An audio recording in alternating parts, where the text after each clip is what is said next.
guys, Lucy and Tamoor here from the Hammersmith Apollo in West London, where we've just been hands-on the UK premiere of the Nintendo Switch. We've been hands-on with Nintendo's brand new console, here to bring you our first immediate impressions. So Tam, overall? Overall, I liked what I played of it. It felt good to have a really powerful portable console in my hand. Yeah. Which is like, I don't play very many iPad games, and a lot of people out there will be like, oh, iPad's really powerful. But you know, iPad doesn't have a Mario Kart. iPad doesn't have a Legend of Zelda. iPad doesn't have a Platoon. So like, that was exciting. In terms of like holding it in my hand, it was heavier than I imagined it to be. Like I thought it would be. I think the thing is, there are lots of configurations you can do. So which configuration is this? So I had it with the Joy-Cons attached to the screen, so how you would be playing it if you were taking it out and about. Okay. It was a little heavier than I expected it to be, but not so light that it felt like flimsy or frail. Like. Did it feel as heavy as, say, like a 10-inch iPad? It felt a little heavier than because 10-inch iPads are generally iPad Airs now, and those are quite light. Yeah. Like it felt like good. It felt good in my hand, and part of that is like it's weighted by the security stuff that they've got like clamped to it. But like it wasn't cumbersome. It felt like I could put that in my very large pocket or my bag or whatever it may be without too much hassle. Screen fidelity? Really good, I found. Like it's not as like amazing. It's like not gonna blow you away like a Retina screen did like the first time you see it. But like everything on there looked vibrant. It looked really, really like colorful and nice to look at, bright, which is always good. It's got touchscreen stuff apparently, but we didn't get to see any of that. No. But yeah, it was just really nice to be playing a Mario Kart in the palm of my hand, similar with Zelda. So yeah, it's a really nice screen, I think. We kind of also used the Joy-Cons as basically in their nunchuck form, and they are small. Very small, yeah. Prepare to lose those. Yeah. I have a really awful feeling because they are like... They're very small, they fit in the palm of your hand. It reminded me a lot of the Apple TV. They're very light, like the Apple TV remote.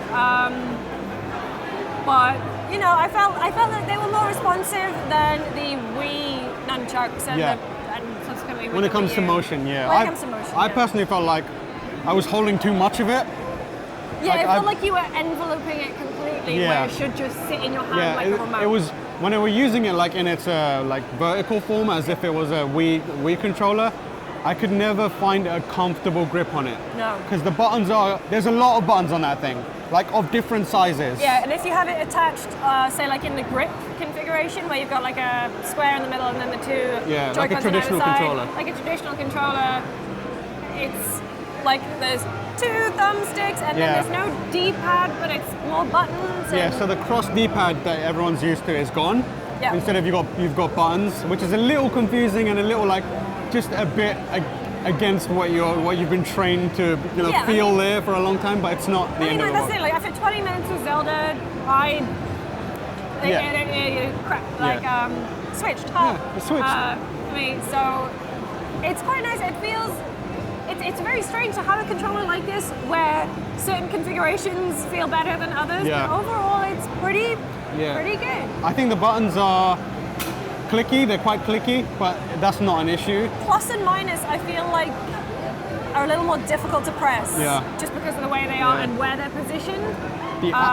The analog sticks, they're, like you said, offset. They feel quite similar to like the PS Vita ones, where like they're very low to the actual controller, and they're very eager to snap back into the middle.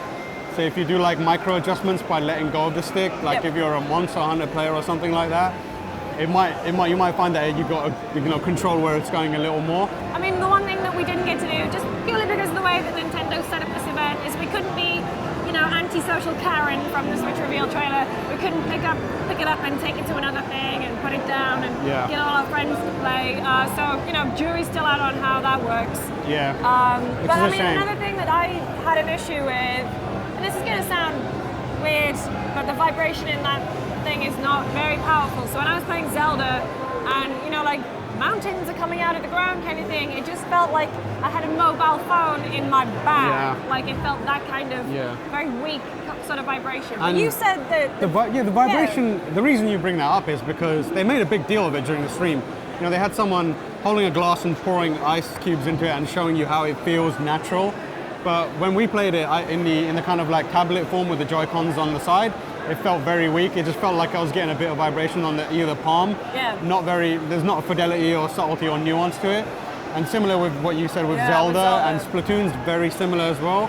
But there is a game here where you have to kind of like figure out where the ball bearings are in a little like container based on the movement of it. And it felt quite good there.